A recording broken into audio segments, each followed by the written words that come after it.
Your response to what Ambassador Vora also said, and Dr. Kohli also, in fact, brought in some important points over here, that some of these smaller groupings, such as the ASEAN countries, the BRICS, they have in fact contributed more towards the causes that plague our world than G7. Do you think that most of these leaders are perhaps only collecting miles through their respective airlines and not really getting to the bottom of the impediments that trouble our world today?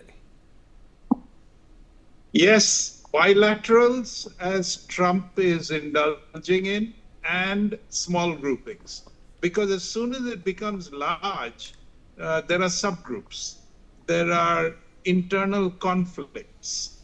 For example, on Ukraine, we have a friendship with Ukraine and a friendship with Russia, but we plow our own furrow. We will not join with the NATO forces and condemn Russia. So if you sit in G7, you're going to stand the odd man out because you will not agree with them. Russia is cooperating with Iran right now. China is sending arms to Iran right now. So again, you're not going to do very well with Israel and America in that context. So everywhere it is probably a better idea to stick to bilaterals. And one of the things that Prime Minister Modi does very well is bilateral agreements and bilateral meetings. Small groupings, because at least they're manageable and they're more likely to work. But even that is hard because there are some things you agree on and some things you do.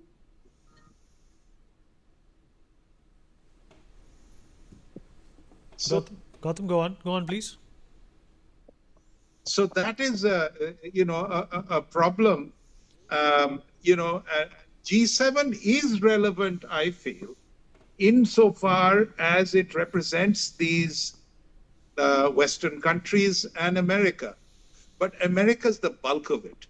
And because America's the bulk of it, Trump makes it very clear, because in all of these multilateral organizations, whether it's NATO, whether it is the G7 and others, UN, everywhere, the banks, World Bank, IMF, Asian, ADB, America foots the bill. America calls the shots. China foots the bill number 2, and then China calls the shots. It's not democratic. It's not issue-based. It is dominated by he who pays the piper, plays the tune. So that is the world we live in today. The reason why India is becoming increasingly more important is we are headed towards a $10 trillion economy.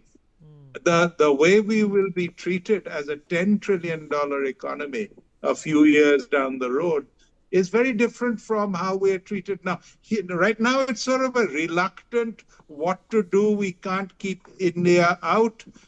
Then it'll be courting India in a very blatant way. If it hasn't begun already, it will become very obvious then. Also, the double standard. We talk of democracy. The democratic views of the West are self-serving. They don't see our terrorism as their terrorism. They see their concerns, and we have to deal with us. When we fought with Pakistan recently, all they saw was the Gautam, possibility. you sound like the External Affairs Minister right now, but that's okay because that's true. But Well, let me quickly